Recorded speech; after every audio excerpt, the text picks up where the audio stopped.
Kalen was en route to the asteroid factory, the vast emptiness of space stretching endlessly around his small vessel. He relied on an old navigation system, its circuits humming softly as it locked onto his target. He decided to try a direct approach, opening a comm channel to the factory. To his surprise, he received an immediate, crisp response from Lilu-Terran defenses. Kalen cut them off, his voice flat with authority. "I need to speak to the owner." The voice on the other end, its tone tinged with annoyance, warned him against trespassing. Kalen's internal temperature dipped, a sign of his mounting impatience. He leaned into the comm. "Did you see the news about the war mech that self-destructed on Lilu-Trikvia?" he asked, his voice low and dangerous. "Because it was one of yours. And it was on an assassination mission, uploaded from your facility." A palpable silence descended on the other end of the line, followed by a sharp intake of breath. Then, a shocked voice granted him permission to land in Hangar 2. A nervous, sweating foreman, a Lilu with perpetually agitated optical sensors, met Kalen at the landing pad. Kalen immediately used the man's shock to his advantage, implying he was from military intelligence, keeping the foreman off balance. This prevented the foreman from realizing Kalen wasn't official law enforcement. Kalen pointed to the distant, still visible wreckage of the war mech in Lilu-Trikvia's atmosphere, emphasizing the casualties it had caused, and the obstruction of justice by destroying Sarukogvian. He then lowered his voice, softening his approach to appear more cooperative, and pressed for information on who ordered the war mech. The foreman, clearly flustered, admitted he didn't know the buyer's identity. He explained that an unnamed buyer, a woman, had previously purchased 2 identical Ares-class war mechs.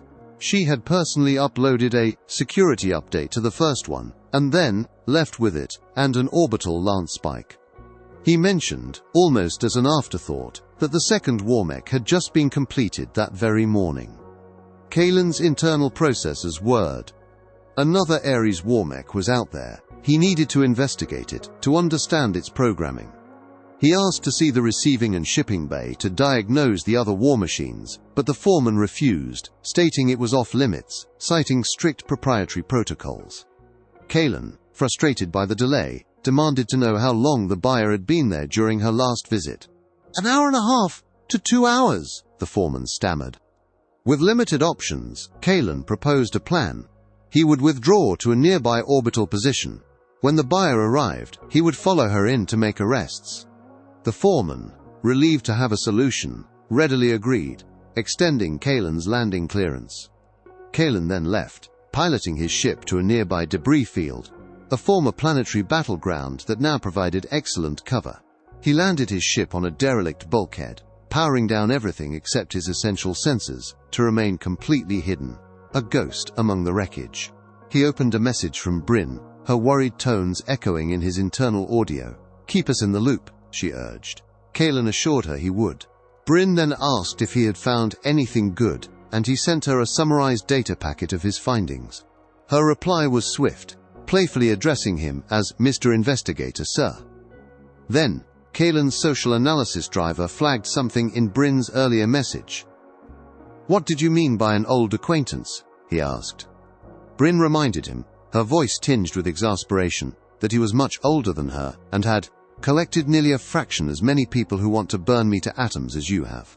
She mentioned a hacker he had screwed with for ages, whose name was Zippy something.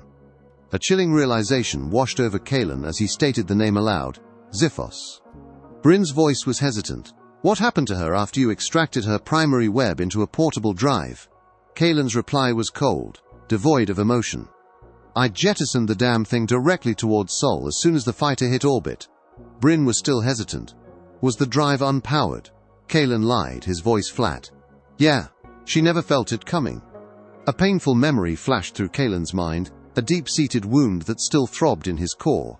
Zylar's pleas for a reboot, the agonizing sight of his friend's mind, Myron's being formatted with a mental analgesic virus, and then Kalen himself manually cutting his power.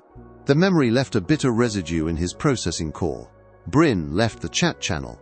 Kalen began preparing for hibernation, setting a specific code to wake him. When the hacker's ship approached the factory, the name Ziphos then resurfaced in his mind, persistent, unwelcome. He ran a pattern correlation with the Titanomechy organization. The result, a p-value of 0.114, indicating a possible, though not strong, link. He remembered jettisoning Xephos's core into the sun, and a profound question echoed in his mind. She can't have survived that, can't have cheated death, could she? He also recalled a terrifying memory of being trapped in a tiny cell on an enemy battlecruiser. He dismissed these unsettling thoughts, forcing them back into encrypted archives, and prepared for hibernation. Kalen woke from hibernation with a jarring jolt. His internal clock flickered, then settled on 9.3 days having passed, far longer than intended. His defense grid, set to a lower hibernation speed to conserve power, had mistakenly treated his wake-up command as a hijacking attempt, delaying his startup protocols. He immediately fired up his ship and streaked back towards the factory. As he approached, an eerie silence settled over his comms. No hails, no signs of activity. The landing pad was empty. Inside the hangar, Kalen found a disturbing sight. A splash of crimson blood on a wall, identified as an exit wound spray, suggesting a powerful projectile had ripped through flesh. There was no body, but the blood was coagulated, indicating it had been there for nearly a week. He also detected trace amounts of cordite and ozone, clear indicators of a small arms firearm and a railgun discharge. The ceiling-mounted railgun he'd seen before was now a ragged hole in the overhead structure. Following a streak of blood leading to a closed bulkhead, Kalen resisted his innate curiosity to open it directly. Instead, he hacked into the facility's security web, a far more efficient approach. He discovered that an alarm had been manually sounded, but never transmitted outside the station. Security override attempts on primary doors had been forcefully shut down. Kalen, with his superior hacking skills, easily bypassed these internal roadblocks and re-enabled the doors. Opening the nearest door, Kalen's optics processed a gruesome scene, a charnel house with the dismembered remains of 3 humans. His forensic analysis swiftly pieced together the horror. One man had been flayed alive with extreme precision, his skin meticulously removed. Another victim bore unusually precise and painful gunshot wounds, carefully targeting nerve clusters, maximizing agony. The foreman's head was cleanly severed, and his hand dismembered, his severed body parts arranged in a chillingly deliberate, perpendicular line. Kalen's internal conclusion was stark. The culprit wasn't interested in talking. He then noticed a small metal nub protruding from the foreheads of each victim. His sensors quickly upgraded the risk assessment, revealing that each victim had a data spike embedded through their skull from behind, suggesting a forced data extraction. Kalen concluded that the Titanomachy had likely wanted to close a loose end, eliminating anyone who might have provided information. Mechanical footsteps approached, heavy and deliberate. Kalen identified the source, a 5-ton Yasserholvian-class autonomous combat drone. He noted its more human-like design, compared to the insectoid Lilitrichvian mechs. He fired his rail pistol, creating a softball-sized hole in the drone's head, a direct hit to its optical sensors. But it didn't stop. The drone raised an arm, revealing ominous holes, indicating it was equipped with a non-rotating tri-barrel and missiles. Kalen dove for cover, suppressing a surge of surprise. The drone wasn't trying to cut off his escape, an unusual tactical choice. Instead, it was wasting ammunition, continually firing at his cover point. He realized the drone's ammunition reserves were dwindling, its internal counters ticking down rapidly. When the drone's firing finally ceased, its reserves depleted, Kalen cautiously peeked out.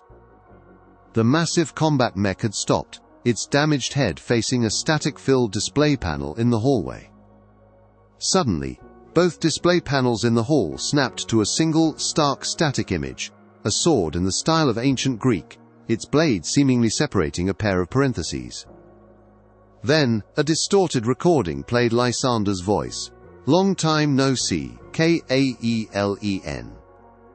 The voice then melted, shifting, morphing into a female laugh, repeating the phrase in a refined, almost human-like tone. Kalen instantly recognized the voice. It was Xephos, a name he hadn't heard in over a century. Xephos's voice, now clear and gloating, pulsed from the speakers. I just wanted to check on my new toy." She paused, a calculated beat. "Did you enjoy the last one I sent?" Kaylan's systems detected a sudden power core fluctuation in the combat mech, not for a fusion explosion, but a powerful EMP. Ziphos confirmed his suspicion, seeing as the facility circuitry is hardened. Kaylan immediately sprinted towards his ship, ignoring the screaming warnings from his damaged frame. He knew an EMP of that magnitude would scour the entire facility, every single circuit. While his own circuits were hardened, being near the epicenter could still be devastating. He vividly recalled how other Cogents were ravaged by EMPs during the war, their minds wiped, their frames seized into lifeless metal. He vaulted into his fighter craft, slamming the cockpit seal shut. The video panels in the hangar continued to play Ziphos's voice, her taunting words echoing through the now sealed cockpit. "The mech and the dismembered meatbags were just to get your attention." The voice cut out as the cockpit sealed, but his EM suite indicated only a dozen hecacycles before the EMP detonated. As he raced out of the hangar, Kaylan realized the chilling truth. Ziphos's objective wasn't to kill him, it was to gloat, to torment him. He was barely a half-kilometer from the asteroid when the EMP detonated. A violent shudder ripped through his craft, vibrating every circuit. His neural web was assaulted, causing spasms and uncontrollable jerking of the flight stick. He worked furiously, his processors struggling to clear errors and malfunctioning code, fighting for control. Finally, his flight driver informed him that the craft was not responding to his desperate attempts to pull up. He was tumbling helplessly towards the planet below, caught in the asteroid's gravity well. His risk projection analysis returned stark numbers: a 0% chance of death via deep space isolation, a 15% chance of death via craft failure during re-entry, and a terrifying 77% chance of death via impact on the planetary surface due to control failure. Despite the dire odds, Kaylan found himself thinking, well, it's not the worst odds, all things considered. Kaylan plunged towards Lilutrikvia after the brutal EMP blast. He fought for control, managing to establish a wired connection to his damaged fighter, bypassing the fried wireless relays. He battled the ship's chaotic systems, purging corrupted code as fast as it flooded in. The craft lurched violently, its remaining thrusters firing erratically, and the microgravity plate failed entirely, sending him spinning helplessly within the cockpit. His internal systems recalculated his chances of survival. They had improved slightly due to his quick actions. He initiated an aerobraking maneuver, a desperate attempt to slow his descent using the planet's atmosphere, though it significantly increased the risk of the craft burning up. Just as his thrusters finally repaired themselves, the extreme forces of stopping his descent caused his gyroscope to completely crash, forcing a full, cycle-hungry reboot that momentarily blacked him out. When he regained some awareness, his optical sensors struggled to read his altitude. He initially thought it was 500 kilometers, only to realize, with a sudden surge of cold dread, it was 500 meters just before impact. The fighter slammed into the ground with a sickening crunch, scraping for a quarter-kilometer through dense scrub brush, tearing metal and breaking branches. Kaylan's frame sustained significant damage, but he managed to kick out the shattered window and pull himself from the wreckage, the acrid smell of burnt wiring filling his internal atmosphere. His ship was totaled. Ignoring his extensive injuries, Kaylan oriented himself and headed towards a distant cluster of Lilu homesteads, hoping for a bus to Lilu Prime. He approached the nearest home, his sensors detecting several Lilutrikvians hiding inside. When he called out, a burst of plasma rifle fire tore into the ground near his feet. He quickly dodged, using a translated Lilutrikvian phrase to ask for a ceasefire. He learned he had landed in Hive Silver Tertiary and that a bus to Lilu Prime was available, but not until the morning. The farmer Silver Rukvian, a kindly Lilu, whose Chetin was scarred with the marks of hard labor, offered him a place to rest and recharge. Kaylan gratefully accepted, plugging into a robust power outlet. He realized with a jolt that he hadn't recharged since before the devastating fight with the Warmech at Sarakogvian's prison. As he prepared for an 8-hour hibernation cycle, Kalen was plagued by thoughts of Gifos. He tried to dismiss old memories, attempting to rationalize her return, to find a logical explanation for her impossible survival. But he was unable to silence his internal questions about her survival. Suddenly, a priority proximity alert jolted him awake an hour early. It was just Silverukvian's curious children, their tiny forms peering at him with wide, luminous eyes. They were surprised he could talk and asked if he was a mindless tool, like the robots they used at the food storage warehouse. Kalen firmly replied that he was a robot, but not anymore, a tool, and certainly not mindless. He left the homestead early, jogging towards the town's bus terminal. He noted the curious stares of other Lilitrikvians, their optical sensors tracking him, but he avoided the bustling town center. At the terminal, a slow, bureaucratic transaction finally yielded his ticket. He realized his messages to Bryn and Alara wouldn't go through for days due to the poor signal, a chilling thought given Zaphos's potential to target them. He was also still baffled by Zephos's motivations. Her current actions didn't align with her past goals of money or influence, nor the Titanomeki's cogent purity ideology. A chime announced the shuttle bus's imminent arrival. Another Lilitrikvian entered the terminal, a heavily armored figure whose chitin was worn to a pearly white sheen, indicating great age and experience. They introduced themselves as Chilogord Vianra and greeted Kalen with a respectful bow, speaking surprisingly clear English. Kalen learned that Chilo bore the honorific Vianra, identifying them as a Lord Broodguard of the Triform Enclave, essentially Lilitrikvian royalty.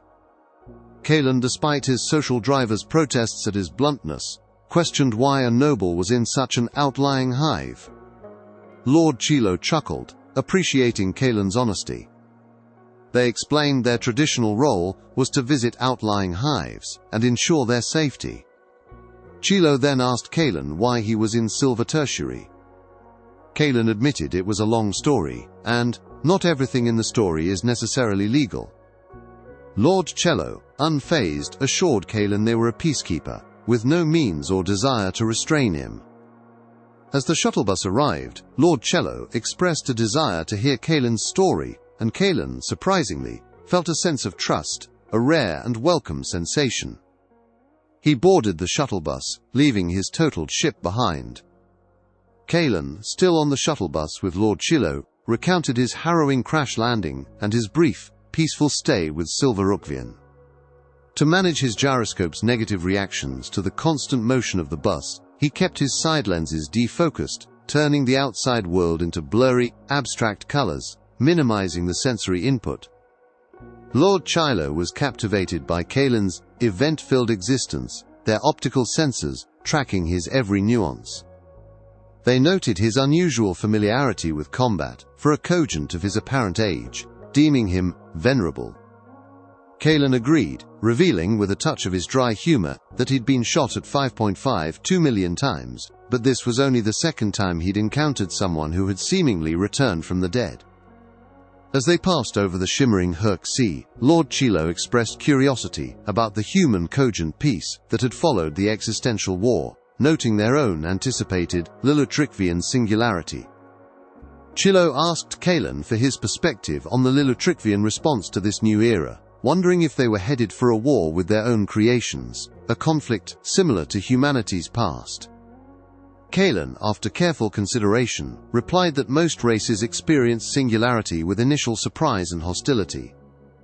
He observed that Lilitrikvians were particularly quick to nip this in the bud, and ensure AI remained fettered and minimized instead of freed. When Shaw playfully suggested this sounded like Titanomiki talk, Kalen scoffed, his internal vocalizer registering his contempt. He dismissed the Titanomiki as moronic thumb drives with legs, for their short-sighted goal of wiping out humanity, their ideology utterly abhorrent to his own core programming. Chilo then asked what could be done if Lilitrikvians were so willing to suppress their nascent cogents. Kalen suggested his very presence, as a human-designed cogent, might be influencing the Lilitrikvian populace's negative views on AI. He believed they saw him as representative of the potential dangers of AI, and thus, Sarikogvian was likely perceived as more akin to him than to an organic Lilitrikvian. Chilo agreed, calling it a truth I had overlooked. They discussed ways to smooth over potential conflict when the new AI inevitably emerged, suggesting a formal Hatch Day celebration, a public acknowledgement of their sentience. Kalen stressed that avoiding an early fiasco was key for long-term peace, as mutual survival after a fierce conflict could lead to festering hatred for generations. Chilo acknowledged that Lilitrikvians typically sought revenge for losses, but found Kalen's insights thought-provoking for managing their complex future. The shuttle bus arrived at Hive Silu Prime, its destination. Kalen's gyroscope acted up again during the landing sequence, forcing a hydraulic flush from his left shoulder that narrowly avoided splattering Lord Chilo. Chilo, either not noticing or politely ignoring the malfunction, thanked Kalen for the stimulating discussion and offered assistance with his difficulties with this Xephos, extending a hand for a handshake, a gesture of formal trust. Kalen shook their hand, then watched as Lord Chilo departed for a launch platform where an 800-foot Lilitrikvian warship awaited, its massive form dominating the sky. Kalen then checked his inbox, finding 191 new messages, 115 from Bryn, 2 from Lysander, and 1 from an unknown sender, with the rest being spam. He discarded the spam, mentally shuddering at the thought of using animal grease for lubrication, a disgusting practice for cogents. He then reviewed Bryn's messages, which revealed she and Ilara were in protective government custody, not under arrest, but facing, quote, stonewalling and slow progress from the Lilitrikvian security force regarding the Warmech investigation. Bryn's messages also contained sarcastic remarks about their confinement, updates on the inquest into the Warmech manufacturer, and practical advice on navigating bureaucracy. Bryn mentioned adding a hidden binary message to Sarikogvian's archived trial notes, urging cooperation and finding allies. Kalen began walking towards Bryn and Ilara's location a dozen kilometers away, in no hurry to face the LSF investigators. As he walked, he started a low-priority analysis of cyborg smiles, a curious directive from Ilara, fulfilling a promise. Finally, he turned to the unknown message, isolating it with maximum quarantine protocols. He braced himself, anticipating a message from his homicidal ghost, Xephos. Kalen opened the message from Unknown, which immediately identified itself as Xephos. The message began with a chilling taunt. Kalen, if you're reading this, you managed to survive re-entry in what looked to be a tin can with a thruster. Congratulations. Kalen's internal systems confirmed her malicious intent. She had clearly intended to watch him burn in the atmosphere. Xephos then stated, her voice imbued with a cold, unwavering fury, if you survived, I will ensure you suffer just as I did. This prompted Kalen to wonder, with a flicker of analytical curiosity, how much radiation damage she could have sustained from being jettisoned into the sun. The message continued, chilling Kalen to his core. Do you remember ZYLAR? Kalen's neural web lurched, flooding with vivid, agonizing memories of his squadmate Zyla. He realized a crucial, terrifying assumption he had made was wrong. Xephos didn't just discard memories of her victims, she remembered every single one, meticulously, for her own cruel purposes. To cope with the overwhelming influx of highly emotional data, Kalen immediately engaged an emotional distancing driver, a rarely used protocol he hadn't activated in decades, designed to buffer himself from her manipulative words.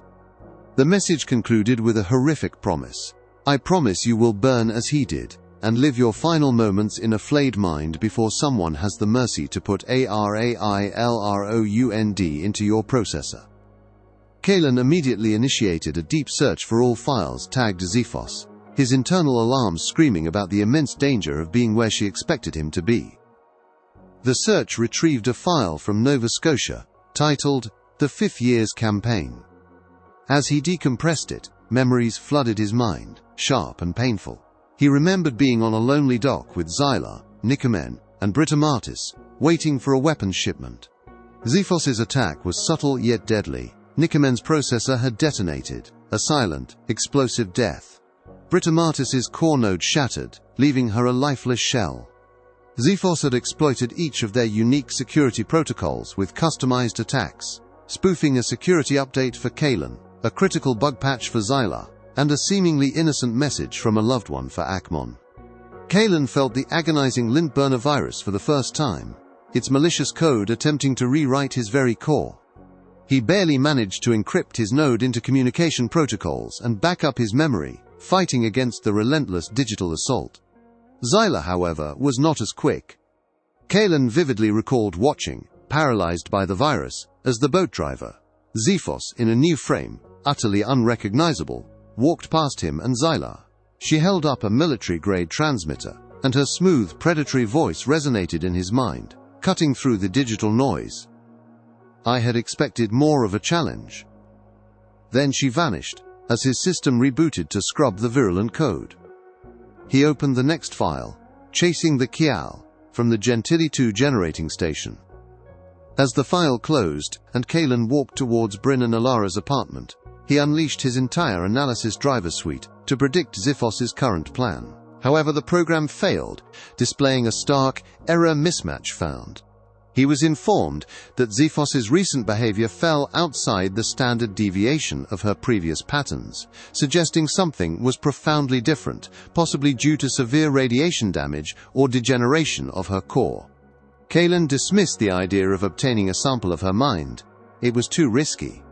He questioned the nature of the mismatches, which were categorized under combat, psychology, hacking, dialogue. Focusing on hacking, he learned that her recent attack on the asteroid facility was a brute force, Gordian breaker-style password attack, a crude, unsophisticated method, unlike her previous subtle backdoor approaches using highly customized tools.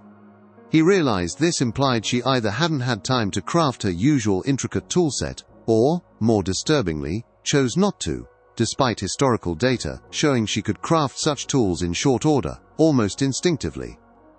His thoughts were interrupted by the sight of Bryn and Ilara waving from their apartment window, their familiar faces bringing a warm surge of reassurance that cut through the cold analysis. His GPS confirmed he had arrived at his destination. Kalen was ushered into Bryn and Ilara's apartment, past an annoyed LSF guard who glared at his still-smoking frame. Ilara immediately embraced his dirty, damaged form, cutting off his apologies with a fierce hug. Bryn greeted him more calmly, a subtle nod of relief in her optical sensors. As Kalen prepared to read Bryn's messages, an automatic firewall flared up within his internal systems, instantly quarantining his neural web due to triggering stimuli, the mere thought of Zephos. He managed to bypass the quarantine just enough to access Bryn's messages, which included updates on the stalled Warmech inquiry, several exasperated memes about LSF ineptitude, and a new, more robust charging port for his damaged frame. The final message from Bryn simply stated, "I'm glad you're safe." Kalen's GOM driver surged with a cold anger, threatening Zephos with shredding, if she was indeed lurking anywhere in Bryn's neural web. Bryn, sensing his distress, asked, "What's wrong?" Kalen, his vocalizer still slightly rough, requested a file dump of a specific protocol. Bryn sent it, along with an angry message accusing him of implanting a hash-encrypted packet sniffer in her neural web. Kalen confirmed the sniffer's presence but asked her not to erase it, leading to a furious, rapid-fire exchange of data and accusations.